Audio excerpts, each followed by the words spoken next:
Enough of this blaming game, she shouted. I want to know who really started it, and I want to know right now. Well, it was like peeling back the layers of an onion. It was enough to make you cry. Mama might have of she haven't been so angry, and the more brother and sister pointed at and shouted the anger Mama got.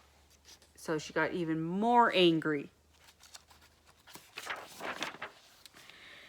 He knocked it over, cried sister. He made the mess, but that was only because she was trying to poke me in the ribs, shouted brother. I was not trying to poke him, processed sister. I was trying to tickle him because he tickled me this morning.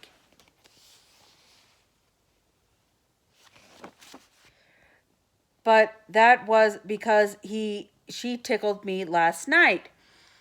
But that was because he put a rubber snake in my bed. But that was because she put a squeaky toy in my chair and it squeaked when I sat down.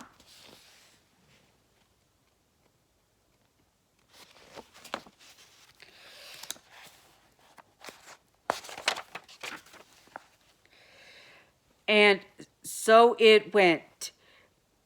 But because Mama understood that she wasn't getting to the bottom of anything, but she was getting to the end of her patience.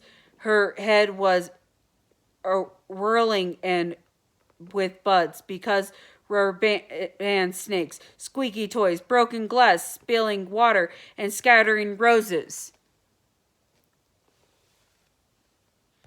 Enough, she shouted.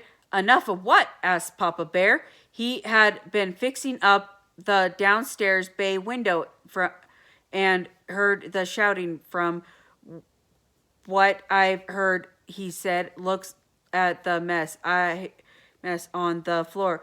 There's more than enough blame to go around. So instead of playing the blame game, why don't we just go to work and solve the problem?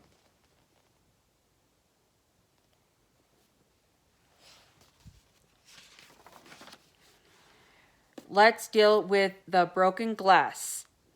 For starters, brother, and you fetch the dustpan and broom.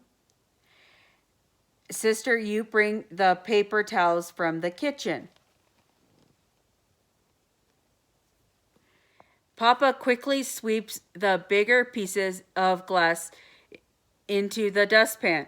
What about water and roses and the little pieces of glass? Asked sister. Mama, said Papa, will you please pick up the roses, but look out for thorns and broken glass. Then he laid paper towels on the whole wet mess. He swept what was left into the dustpan. Mama put the roses into another vase.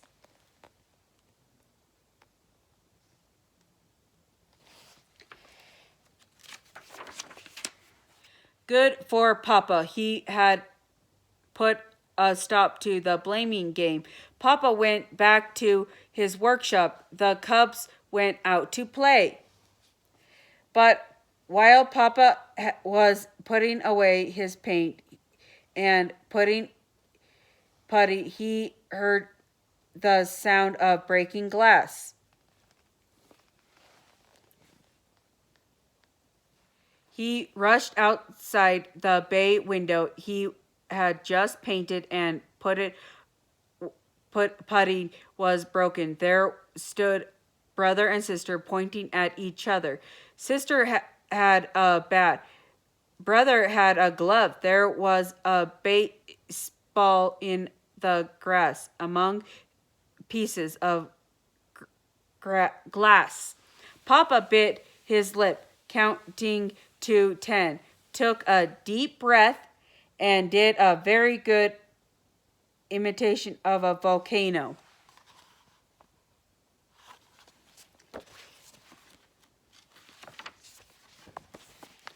Here's what Sister says. It was his fault. He, the one who wanted to play ball, he, the one who threw it. His fault, his fault, his fault. Here's what Brother Bear said. It was her fault. She, the one who hit it. Her fault, her fault, her fault.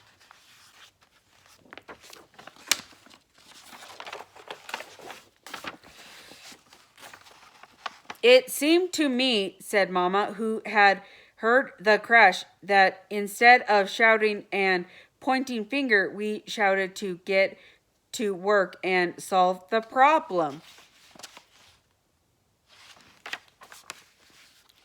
And that what they did. They picked up the glass and went to work. It took some doing, but after a while the window was painted and puttied as good as new.